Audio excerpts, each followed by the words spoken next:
Are you ready? 2, ఉద్యోగం పొందుకొని అనుభవించలేని స్థితి. ఉద్యోగం పొందుకొని అనుభవించలేని స్థితి. నాతో పాటు చెప్పండి గట్టిగా. ఉద్యోగం పొందుకొని అనుభవించలేని స్థితి. మన రెండో పాయింట్ ఏంటి? ఉద్యోగం పొందుకున్న అనుభవించలేని స్థితి. యోసేపుకి ఉద్యోగం వచ్చింది. యోసేపు ఉద్యోగం పొందుకున్నాడు. ఉద్యోగం లేని వాడిగా తిరుగుతుండగా అతని స్మార్ట్నెస్ చూసి, అతని స్కిల్ఫుల్నెస్ చూసి, అతని నైపుణ్యతను చూసి, అతని సామర్థ్యతను చూసి, అతని యొక్క చమత్కారమైన మనస్సును చూసి, అబ్బో ఈయన్ని బానిసగా కదరా బాబు అని చెప్పి మేనేజర్ పోస్ట్ ఇచ్చారు ఇతనికి. ఫరోకి అనేక మంది అధికారులు ఉన్నారు. ఎందుకంటే ఐగుప్త దేశం అంటే భారతదేశం ఎలాంటిదో అలాంటిది అనమాట. అందువలన కృష్ణా జిల్లా లాంటిది కాదు కదా. అందువలన ఒక్కొక్క డిస్ట్రిక్ట్కి, ఒక్కొక్క స్టేట్కి ఒక్కొక్క అధికారి ఉండేవాడు. అటువంటి అధికారులు ఒక అధికారి పొతీఫర్. ఆ పొతీఫర్ దగ్గర అధికారి మేనేజర్గా తీసుకెళ్ళాడు.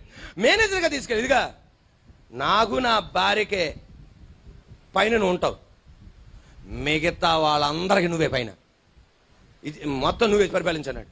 చాలా అద్భుతంగా పరిపాలిస్తుండగా దేవునికి స్తోత్రాలు చెల్లించాడు. దేవుడా, ఎన్నాళ్ళకి నా చేతి కష్టార్జితం తింటున్నాను ప్రభువా, నాయనా ఉద్యోగం ఇచ్చినందుకు స్తోత్రం. ఎవరికి పంపించక్కర్లా. ఎవరికి? గొప్ప విశేషం. ఐగుప్త దేశం నుండి కనాను దేశానికి ఎవరు వెళ్ళగలరు? యోసేపు వెళ్ళగలడు, కానీ వెళ్ళలా. మేనేజర్ స్థానంలో ఉన్నాడు. ఇప్పుడు అన్నా ఏం చేయొచ్చు? వెళ్ళొచ్చు, కానీ వెళ్ళడానికి మనసు పుట్టించలా దేవుడు. బానిసగా ఉన్నప్పుడు కుదరదు, కానీ ఇప్పుడు మేనేజర్ స్థానంలో ఉన్నాడు, వెళ్ళొచ్చు, కానీ అక్కడ నమ్మకంగా ఉన్నాడు. ఆయన నమ్మకంగా ఉంటే ఉద్యోగం వచ్చిందిరా నాయన అని లడ్డూలు ఎవరికి పంచుకోవాలి, ఆయనకి ఆయనే తిన్నాడు. 2-10 లడ్డూలు తినేసాడు అంతే. హ్యాపీ హ్యాపీ హ్యాపీ హ్యాపీ అని కంగ్రాచులేషన్ అని ఎవడేం చెప్పలా. ఈయన తిన్నాడు ప్రభువా, ఉద్యోగం ఇప్పించావు తండ్రి అనుకున్న 2 సంవత్సరాలకే ఆ మేడం గారి కళ్ళు యోసేపు మీద పడినాయి. దెబ్బకి నింద మోపింది. ఆ నింద పడటం వలన ఉన్న ఉద్యోగం పోయి చెరసాలు కలిపాడు. ఉద్యోగాన్ని అనుభవించలేకపోయాడు. ఈరోజు ఇక్కడ కూర్చున్న వాళ్ళు ఎవరైనా సరే, నీ ఉద్యోగాన్ని నువ్వు అనుభవించలేకపోతున్నావా? ఆ జీతాన్ని నువ్వు అనుభవించలేకపోతున్నావా? ఆ కష్టార్జితాన్ని అనుభవించలేకపోతున్నావా? చిల్లు సంచినట్లు వేసినట్టు వేసి నీ డబ్బుని నష్టపరుస్తున్న దురాత్మ మీద ఈ పగటి వేళ నీకు విజయం కలుగును గాక. నువ్వు అనుభవించాలి ఆ డబ్బుని, నువ్వు అనుభవించాలి. నీ పిల్లలు అనుభవించాలి ఆ డబ్బుని. ఎందుకు ఖర్చు పెడుతున్నావు నీకే అర్థం కావట్లా. ఎటు వెళ్ళిపోతుందో నీకే అర్థం కావట్లా. బ్యాంకులో ఉన్న బ్యాంక్ బ్యాలెన్స్ అన్ని ఖాళీ అయిపోతున్నాయి, డిపాజిట్లు అన్ని ఖాళీ అయిపోతున్నాయి, కానీ అభివృద్ధి నువ్వు చూడట్లా. అటువంటి దురాత్మ ఈ పగటి వేళ నుండి ఆగును గాక. ఉద్యోగం అనుభవించలేకపోయాడు. పేపర్లో ముద్రించిన సంఘటన, అమ్మ నాన్నగారు పిల్లలు ఇద్దరు బ్యాంక్ ఎగ్జామ్ రాస్తున్నారంట.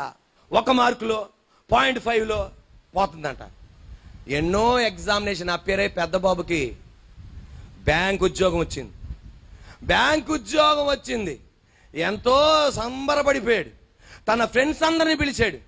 అమ్మతో చెప్పాడు, మా ఫ్రెండ్స్ 8 మంది ఉన్నారమ్మా, వాళ్ళందరికీ భోజనాలు సిద్ధపరచమని. సరే అమ్మ భోజనాలు సిద్ధపరిచింది. సాంబార్లో ములక్కాయ కావాలి నాన్న, కొట్లోకి వెళ్ళి తీసుకురా అంటే, లేదు లేదు ఇంటి ముందర ములక్కాయ చెట్టు ఉందని చెప్పేసి ఎక్కేశాడు.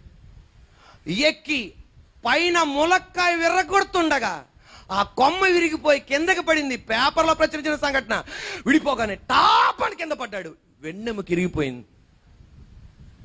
అలా నాన్న ఏడుస్తున్నాడు. ఉద్యోగం వచ్చిందిరా, అనుభవించలేకపోయావురా. ఉద్యోగం వచ్చింది, అనుభవించలేకపోయావు. ఉద్యోగం వచ్చింది, అనుభవించలేకపోయావు. ఈ రోజున జీతం సంపాదిస్తున్నావు, బిడ్డలు అనుభవించలేకపోతున్నారు, నీ కుటుంబం అనుభవించలేకపోతున్నారు. ఏంటి దేవా నా పరిస్థితి? మన మందిరానికి అంకుల్ గారు ఆంటీ గారు వస్తున్నారు, 3 పిల్లలు.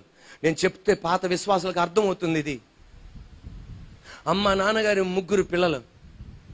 ఆ అంకుల్ గారికి రైల్వే ఉద్యోగం వచ్చింది. 2 బోగీలను క్లబ్ చేసే ఉద్యోగం. 2 బోగీలను క్లబ్ చేసే ఉద్యోగం. అలా చేశాడు. ప్రాక్టీస్ పొందుకున్నాడు. పెద్ద పాప, 2 బాబులు.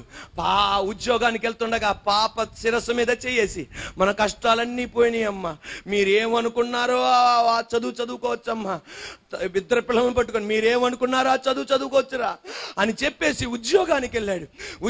ఉద్యోగానికి వెళ్ళి ఆ భోగిని ఈ భోగిని క్లబ్ చేస్తుండగా అట్టే పింజిని వైపు ఉన్న ఆ భోగి ఏమైందో తెలియదు. దేవుడికే తెలవాలి ఏం జరిగిందో. ఆ రెండిట్లో ఇరిగిపోయి పేగులు బయటకు వచ్చి చచ్చిపోయాడు. ఆరోగ్యంగా వెళ్ళిన నాన్న, ఆరోగ్యంగా వెళ్ళిన భర్త డెడ్ బాడీగా వస్తున్నాడు. ఏడుపు, గుండెలు తరుక్కుపోయినా.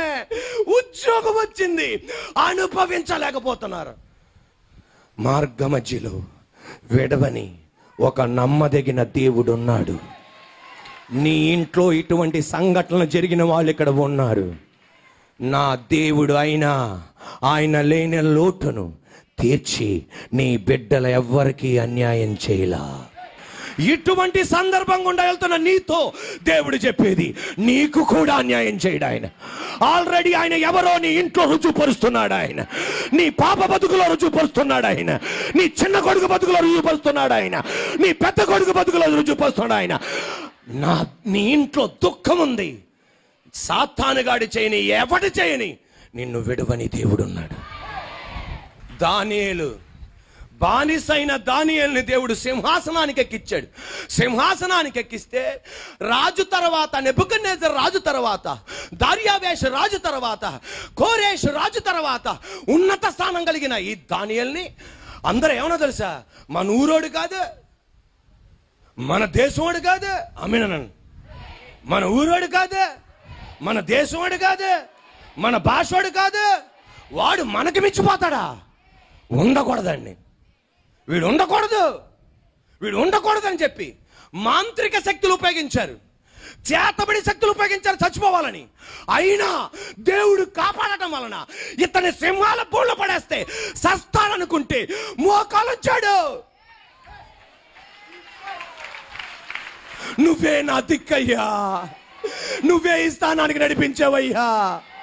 అమ్మా నాన్న నాకు సపోర్ట్ చేయలేనప్పుడు, నాకెవ్వరు లేనప్పుడు సపోర్ట్ చేసావయ్యా. నువ్వే నా దిక్కయ్యా. నా దేవుడు అన్నాడు, నేను నిన్ను హెచ్చించా.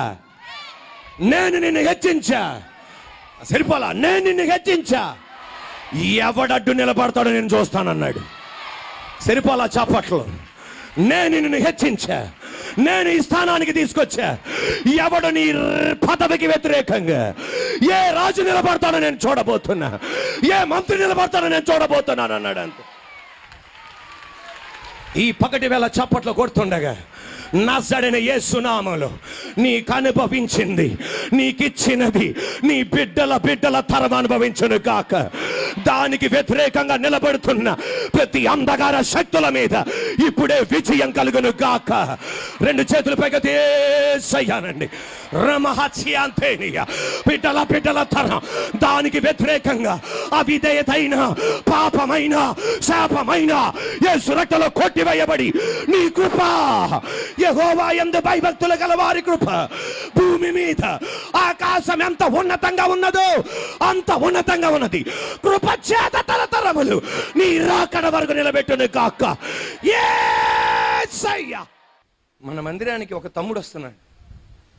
ఆయన సాక్ష్యాన్ని ఇక్కడ చెప్పించాను. ఎలక్ట్రిసిటీ డిపార్ట్మెంట్లో చేస్తాడు. ఫీజు డౌన్ చేశాడు. రైల్వే ట్రాక్స్ పైన హై టెన్షన్ వైర్ ఎలాగుంటుందో అటువంటి టెన్షన్ వైర్ల దగ్గరికి వెళ్తున్నాడు. ఎక్కడ ఫీజు డౌన్ చేసినా ఇలా 3 క్లిప్పింగ్స్ ఉంటాయంట. 3 బయటికి రావాలి. 2 వచ్చింది, 1 మాత్రం దాంట్లో ఉంది. కరెంటు పాస్ అవుతుందని తెలియదు. అలా అడుగు పెట్టాడు, అంతే స్టక్ అయిపోయింది.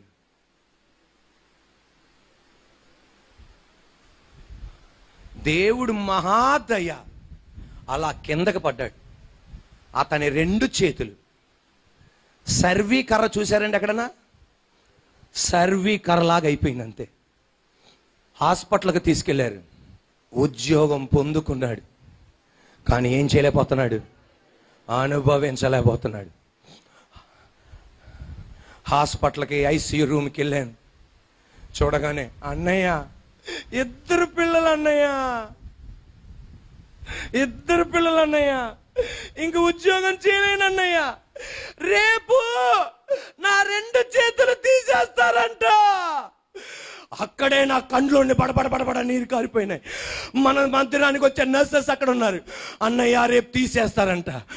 ఆ సర్వీ కర్రలాగా ఉన్నదాన్ని ఆ గ్లౌసులు ధరించుకుని యేసు నామములో ఈ చెయ్యి నరికి వేయకూడదు, యాంపిటేషన్ చెయ్యకూడదు, ఈ చేతితోనే మళ్ళా ఉద్యోగం చేయాలి.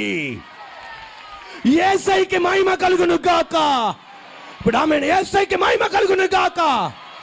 నెక్స్ట్ రోజు డాక్టర్ గారు వచ్చి అన్నారు, చెయ్యి తీయక్కర్లా, ఇప్పుడు చప్పట్లు కొట్టాలి. మరలా అదే ఉద్యోగం ఎలక్ట్రిసిటీ డిపార్ట్మెంట్ లో చేశాడని నా దేవుడు చేశాడు. ఈ పగటి వేళ చప్పట్లు కొడుతుండగా నీ కొరకు సిద్ధపరిచినది ఎవడు ఏమి చెయ్యలేడు. ఉద్యోగం అనుభవించలేకపోయాడు. ఎవరు? యోసేపు. ఎవరండి? కానీ దేవుడు అన్నాడు, ఫియర్ నాట్.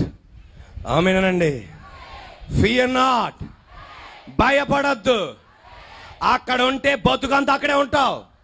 ఆమేనబ్బా. అక్కడ ఉంటే బతుకంతా మేనేజర్గా ఉంటావు.